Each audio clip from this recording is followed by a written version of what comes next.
আমরা দুজনে অনেক চেঞ্জ হয়েছি। We have both become healthier than before. একটা নতুন পরিচয় হচ্ছে আমি মিস বাংলাদেশ অর্গানাইজেশন এবং মিস বাংলাদেশ ফাউন্ডেশনের চেয়ারম্যান, এবং এটা খুবই সারপ্রাইজিং যে Diana was someone who was encouraging me. এই 27 তারিখে ওর ফ্লাইট ও ফিলিপিন্স যাচ্ছে মিস এশিয়া প্যাসিফিকে অংশগ্রহণ করতে। আমি উইনার হয়েছি, যেটা নিয়ে আমার ন্যাশনাল ডিরেক্টর আমাকে অনেক প্রশংসা করেছে। ওটা পুরাই মুভির মতন একটা ব্যাপার ছিল যে আমাদের বাসা থেকে সে দূরে, সে ওখানকার হলে আছে ডক্টরদের, ও লিটারালি হচ্ছে খাটের নিচে লুকিয়ে আছে। মানে ওকে যে আমরা সবসময় একটু পেঞ্চ করতাম যে এত আদুরে, পড়ে গেলে ভেঙে যায়, ননির পুতুল, she is not. Miss Bangladesh beauty pageant 2024 খুবই ইন্টারেস্টিং অ্যান্ড ডিফারেন্ট একটা প্ল্যাটফর্ম। কম্পিটিশনগুলোতে যে মেয়েগুলো আসে তারা এতখানি সেলফ গ্রুমড হয় এবং এত চেষ্টা করে, এফোর্ট দেয়, মানে সেখানে আসলে একজন উইনার সিলেক্ট করা ইজ ডিফিকাল্ট। আসলে মেয়ে ন্যাশনাল ডিরেক্টর হওয়াটা স্পেশালি বাংলাদেশের ভেতরে যারা প্রোগ্রাম করছে আমার মনে হয় তাদের জন্য খুব দরকার, বিকজ মেয়েদেরকে বাবা মা অনেক সেফ ফিল করবে। কারণ আমাদের দেশে বিউটি প্যাজেন্ট নিয়ে অনেক কন্ট্রোভার্সি, যে এটা যদি স্ট্যান্ডার্ড হয় আমাকে আরো বেটার হতে হবে। আমরা 5টা মহাদেশ কভার করছি।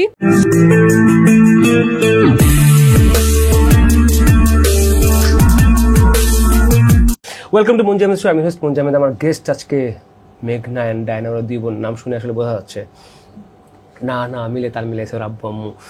আমার ভয়েস এখনও ভাঙা, এখন আমি জোড়া লাগাতে পারি নাই, আমার ঠান্ডা লাগছে অ্যান্ড রানিং নোজ, মাঝে মাঝে কাশিও আসে। I guess it's for the season change. মেঘনা and Diana, welcome to my show. Thank you for having us. ও thank you for having us. তুমি বলতে পারো, বলো। So glad to be back here. Right, it's been so long. About 4 years. Right, 4 years আসলে we mate, but সেটা আমার শোতে ছিল না, আমার ফ্রেন্ডকে দিয়ে আমি একটা শো করাচ্ছিলাম। আমার সাথে তুমি আসছিলে তারও 2 years আগে মনে হয়। Yes, in 2020. রাইট, So আমরা দুজনে অনেক চেঞ্জ হয়েছি।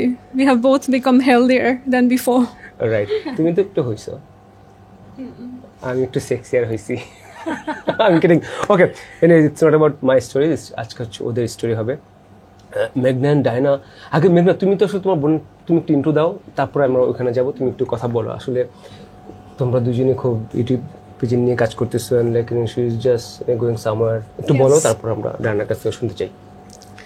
আমার পরিচিতিটা পাবলিকলি মিস আর্ট বাংলাদেশ হিসেবে, miss art Bangladesh 2020 or miss Bangladesh art 2020, এবং এখন আমার একটা নতুন পরিচয় হচ্ছে আমি মিস বাংলাদেশ অর্গানাইজেশন এবং মিস বাংলাদেশ ফাউন্ডেশনের চেয়ারম্যান, এবং আমার সাথে আমার বোনও আছে আমার কাজে। আমার আরও একটি বোন আছে, এবং আমি খুব লাকি যে আমার ফ্যামিলিতে আমি একজন ডক্টর, একজন লয়ার পেয়ে গেছি। So we have a very strong team.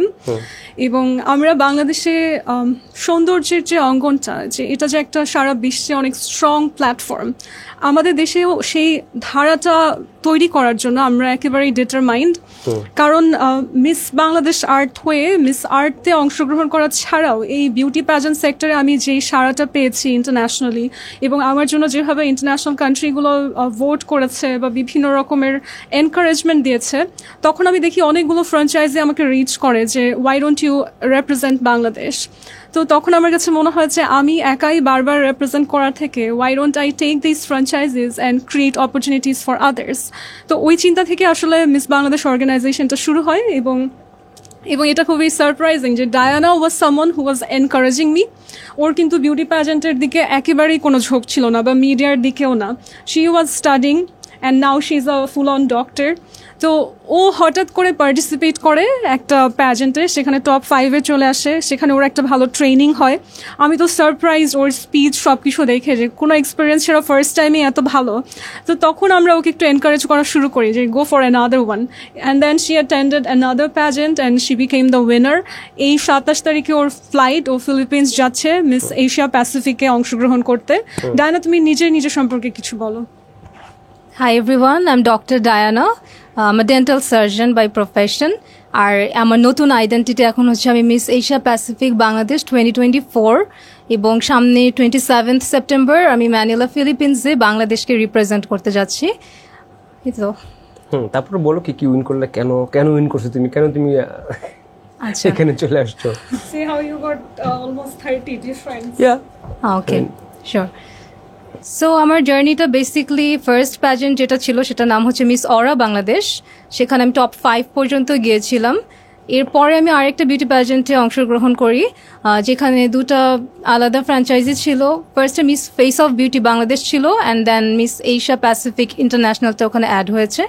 তো ওখানে আমাদের অনেক কন্টেস্টেন্ট ছিল, অলমোস্ট লাইক 40। সেখান থেকে আমি উইনার হয়েছিলাম এবং রানার্স আপের সাথে আমার ভেবে তুমি এখানে গেলে সেটা আচ্ছা একটু আগে আচ্ছা বলো।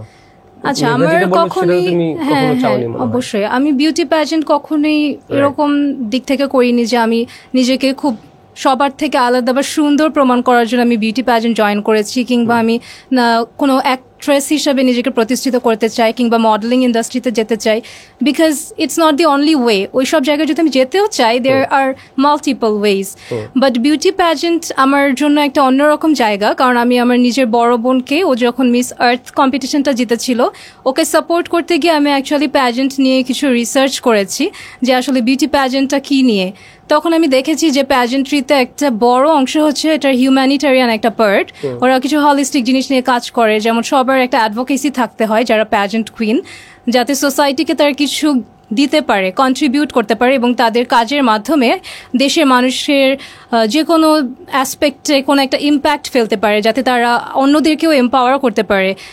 সো এই জিনিসটা আমার অনেক ভালো লেগেছে। আর আমার কাছে মনে হয়েছে আমার প্রফেশন অনুযায়ী আমি এমনি হিউম্যানিটেরিয়ান অ্যাক্টিভিটিসের সাথে জড়িত, এবং যখন আমি একটা প্ল্যাটফর্ম পাবো আমার এই কাজগুলোকে আরও মানুষের কাছে পৌঁছে দেওয়ার জন্য, আমার কাছে মনে হয়েছে যে আমার অবশ্যই এরকম একটা প্ল্যাটফর্মের সাথে নিজেকে সংযুক্ত করা প্রয়োজন। এই দৃষ্টিকোণ থেকে আমি অ্যাকচুয়ালি বিউটি প্যাজেন্টে অংশগ্রহণ করেছি। তারপরে বলো, তুমি তখন বলছিলে তারপরে অরাতে। হ্যাঁ, ওরাতে আমি টপ 5 পর্যন্ত ছিলাম, ওটাই আমার ফার্স্ট বিউটি প্যাজেন্টের এক্সপিরিয়েন্স। এরপর আমি সেই এক্সপিরিয়েন্সটাকে কাজে লাগিয়ে নেক্সট যেটাতে অ্যাটেন্ড করেছি ওটাতে আমি উইনার হয়েছি, এবং আমার সাথে আমার যারা মানে পার্টিসিপেন্টস আর আদার্স ছিল ওদের সাথে আমার 30 মার্কসের ডিফারেন্সে আমি উইনার হয়েছি, যেটা নিয়ে আমার ন্যাশনাল ডিরেক্টর আমাকে অনেক প্রশংসা করেছে যে মানে সে কিছুতেই মানে অন্যদের সাথে আমাকে টাইয়ে ফেলতেও পারেনি, মানে আমি একদম ডিস্টিংক্ট উইনার ছিলাম, এটা উনি আমাকে বলে অনেক প্রশংসা করেছেন। ওকে, হ্যাঁ আমি ডায়নাকে নিয়ে কিছু কথা বলবো যে আমাদের ফ্যামিলিতে আমরা সবসময় ডায়নাকে ভাবতাম যে খুব আদুরে টাইপের হয় না একটা পার্সন, যে খুবই নরম আদুরে। সো এই বছর আসলে ওর ব্যাপারে আমার ধারণাই বদলে গেছে। She turned out to B the bravest sister in the family. যে ওর একটা এক্সপিরিয়েন্সে আমাকে এখনও নাড়া দেয় যে যখন আমাদের দেশে এত গন্ডগোল হচ্ছিল, we are going through this revolution, সেই সময়টাতে কিন্তু ঢাকা ডেন্টালে একটা বড় অ্যাটাক হয়, যে ওদের ওখানে অনেক মূর্তি ভাঙা প্লাস ডিসক্রিমিনেটরি অনেক ধরনের কাজকর্ম হয়, এবং একটা দল তাকে অনেকভাবে প্রলুব্ধ করার চেষ্টা করে যে শান্তি মিছিল জয়েন করার জন্য, হ্যাঁ মানে ডক্টরদের, এবং it was a huge risk for her career, কারণ খুব পাওয়ারফুল মহল থেকে ছিল। সে সেটাকে অনেকভাবে অ্যাভয়েড করেছে। শি ওয়াজ ডিটারমাইন্ড যে আমি যদি পথে বের হই, I am for the people, not for any party. So ওইটা সে খুব সুন্দরভাবে ট্যাকল করেছে। We are very surprised by her courage at this age. এবং এরপরেও হচ্ছে যখন ডিডিসিতে অ্যাট্যাক হয়, ওটা পুরাই মুভির মতন একটা ব্যাপার ছিল, যে আমাদের বাসা থেকে সে দূরে, সে ওখানকার হলে আছে ডক্টরদের, এবং তখন ও লিটারালি হচ্ছে খাটের নিচে লুকিয়ে আছে, কারণ বাইরে গন্ডগোল হচ্ছে এবং ফোনে খুব একটা চার্জও নাই। আমরা বলছি যে প্লিজ আমাদেরকে ফোনে রাখো, because we don't want lose connection. So আমরা তো পাগল হয়ে গেছি, আমরা চলে আসি তোমাকে নেওয়ার জন্য। She was like you can't, বাইরে গোলাগুলি হচ্ছে, ইফ ইউ কাম হিয়ার আমরা দুইজনই বিপদে পড়বো, মানে if the family comes. So এরকমের অলমোস্ট 1-1.5 ঘন্টার একটা গোলযোগের পর আমার তো মনে হচ্ছিল যে আই হ্যাভ অলমোস্ট, আমি ওর কাছ থেকে দূরে, আমি কিন্তু ওই সিচুয়েশনে নেই, আমার মনে হচ্ছিল যে আমার হার্ট বের হয়ে যাচ্ছে, মানে I was feeling this shaken.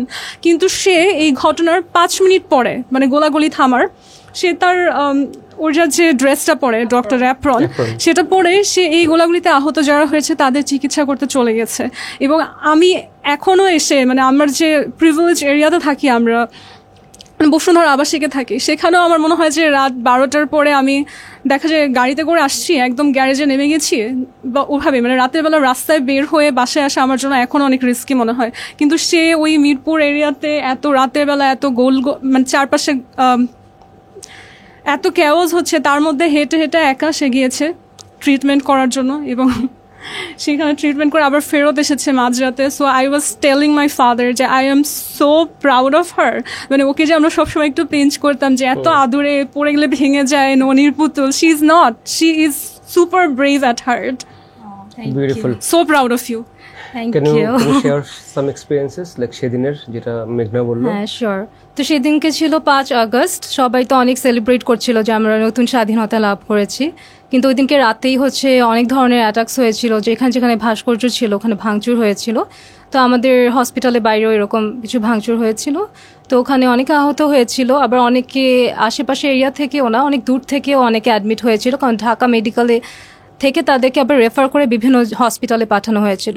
তো আমার একটা মানে আমার ক্যারিয়ারেও এটা আমি বলবো একটা হাইলাইট, এরকম একটা পেশেন্টকে আমি ট্রিট করতে পেরেছিলাম ওই রাতে, যার মুখে গুলি লেগে একদম বিকৃত অবস্থা হয়ে গেছে, তার ফেশিয়াল কোনো স্ট্রাকচারসই ছিল না, তার নাক ঠোঁট কিছুই ছিল না, একদম মানে বিকৃত অবস্থা। তো তাকে আমরা অনস্পট ওখানে লোকাল অ্যানেস্থেশিয়া দিয়ে স্টিচ করে দিয়েছিলাম, মানে কোনোভাবে আর কি ফেসটাকে আগের পর্যায়ে আনার ট্রাই করা যেটাকে বলে। এবং তাকে যখন আমরা স্টিচ দিচ্ছিলাম মানে সেলাই করছিলাম, তখন তার চোখ থেকে পানি পড়ছিল এবং সে কোনো কথা বলতে পারছিল না, যেহেতু তার মুখের অর্ধেক অংশের মিডল পার্ট, আমরা যেটাকে এখানে ম্যাক্সিলা বলি, ম্যাক্সিলা দেন ম্যান্ডিবল, আমাদের জয়ের যে স্ট্রাকচারগুলো এগুলো সব একদম মানে বিকৃত অবস্থা ছিল। সো সে না কোনো সাউন্ড করতে পারছিল বা জানাতে পারছিল যে তার ব্যথা হচ্ছে বা কিছু। তো ওই এক্সপিরিয়েন্সটা, ওই রক্তাক্ত অবস্থা, এমনিতেও অনেক বিকৃত পেশেন্ট আমরা ডিল করে থাকি, কিন্তু এরকম সিচুয়েশনে আর এই ধরনের পেশেন্ট মনে হয় না যে ইন ফিউচার, আমি চাইও না যে আল্লাহ না করুক কারোর সাথে এরকম অ্যাক্সিডেন্ট হোক। তো ওটা আমার মনে হয় সারা জীবন মনে থাকবে। ওই দিন সারা রাত আমি ঘুমাতে পারিনি, কিন্তু আমি অনেক আল্লাহর কাছে কৃতজ্ঞ যে আমাকে এরকম একটা পেশেন্টকে হেল্প করার আল্লাহ আমাকে, আমি ব্লেসড যে আমি এটা চান্সটা পেয়েছি। রাইট, ওকে, থ্যাংক ইউ মেঘনা। আমরা একটু আজকে যে তোমাদের টপিক সেখানে যে মিস বাংলাদেশ বিউটি পেজেন্ট নিয়ে একটু বল, 24 যেটা।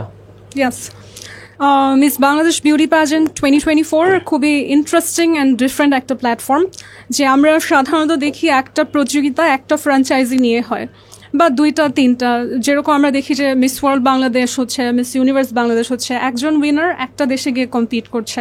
বাট মিস বাংলাদেশ বিউটি প্যাজেন্টে 10টা টাইটেল।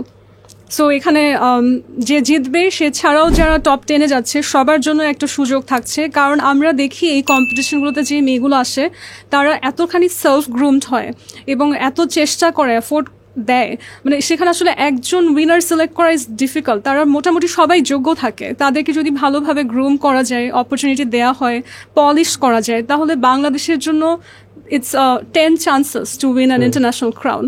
সো আমরা অনেক বছর ধরে আসলে স্বপ্ন দেখি যে বাংলাদেশ একটা ভালো পজিশনে থাকবে ইন্টারন্যাশনালি, অনেক বছর ধরে সেটা হচ্ছে না।